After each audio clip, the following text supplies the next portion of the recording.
Let's start with this, and I'll give credit to ESPN right now, and also a website called Saturday Down South. It's a website that covers the Southeastern Conference for college football. Anyway, in Don Hutson's years with the Packers, he was 1935 to 1945. They won championships in 36, 39, and 44, but few teams threw the ball in 1935 unless they're desperate or wanted to surprise the opponent. By the time Don Hutson retired in 1945, passing was part of the game. Nobody played the game like Hutson did at the time. He led the NFL in touchdowns 8 times in his 10-year career. More than 50 years later, nobody else has led the league more than 3 times. He also led the league in catches, a record 8 times, including 1942 when he had a then astonishing 74 receptions. His nearest rival caught 27 passes that season. He finishes his career with 99 touchdown receptions, 62 ahead of his closest competitor. And Steve Largent finally broke that record. When he retired, he had 488 receptions, 7,991 yards. The second place receiver at the time had 190 catches, 3,309 yards. And he played in an era where there were 10 to 12 games, so his records might have stood forever if he had had 16 games a year like they have it now. And he was enshrined into the Hall of Fame in 1963. But, John, he came from Alabama. That's where he went to school, went to college, and was born in Pine Bluff, Arkansas. When I worked in Arkansas for about a year, I used to go into Pine Bluff and work with accounts there. It may have been better in 1913 than it is in present day. And he came to the University of Alabama and was a track guy. The Crimson Tide, of course, is known for Bear Bryant. The other end during Don Hutson's career there at the Crimson Tide at Alabama was Bear Bryant. He was a wide receiver then. I didn't know this until I found this out. And he said about Don Hutson, he had the most fluid motion you'd ever seen when he was running. It looked like he was going to be just as fast as possible when all of a sudden he would put on an extra burst of speed and be gone. And, of course, you know about Bear Bryant, right, John? I mean, I know neither of us are big college football guys, but even we know about him, right?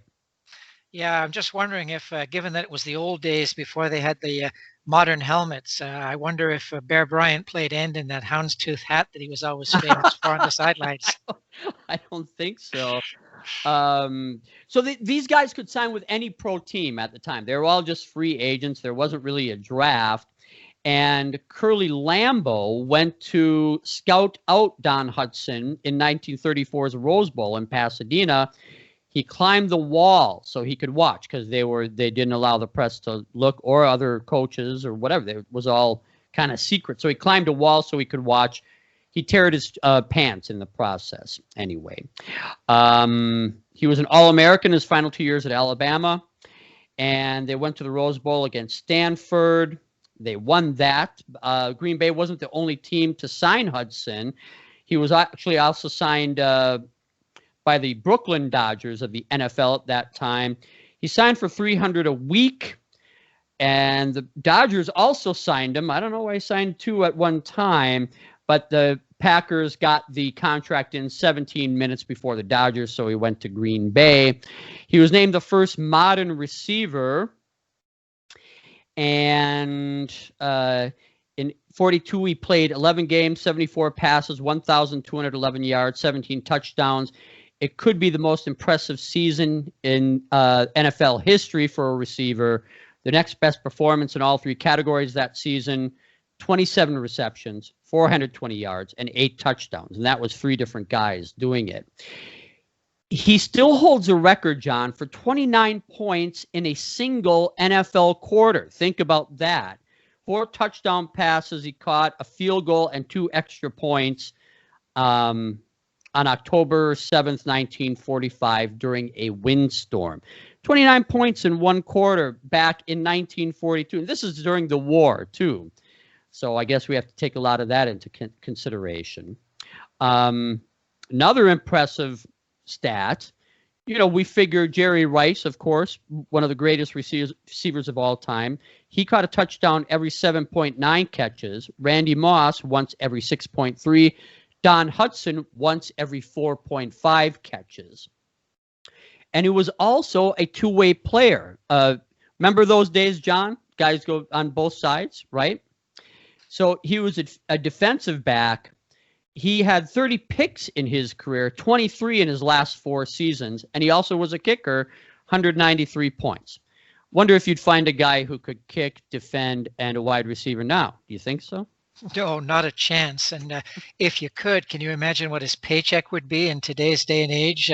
A guy taking up one roster spot to do 3 jobs like that, he'd basically be holding up the team for ransom. And it's funny that you bring that up, because after 9 seasons, he was going to decide if he was going to play one more. I think he secretly decided. Curly Lambeau, the coach of the Packers, begged him to come back, and Hutson asked for $15,000 for the next season, an unheard of sum at the time. According to the Los Angeles Times, Lambeau refused, saying nobody makes $15,000. Sammy Baugh does, Don Hutson told Lambeau. So that will be 2 of us. And he got the contract. Okay, so he was a charter member of the College Football Hall of Fame and the Pro Football Hall of Fame. He was an assistant coach for Green Bay for 3 years after his retirement. Then he started car dealerships in Wisconsin after that. After retiring, he spent more than 3 decades playing Jim Rummy in the locker room of the Thunderbird Country Club in Rancho Mirage, California. See, that's smart. He went from Green Bay to Southern California. Not a bad idea. His wife, Julia, said about him, the day we were married, he was so calm you'd think he merely stepped into the church to get out of the rain. And his mom said he wouldn't say 2 words in an A-bomb attack. He doesn't talk unless he has something to say.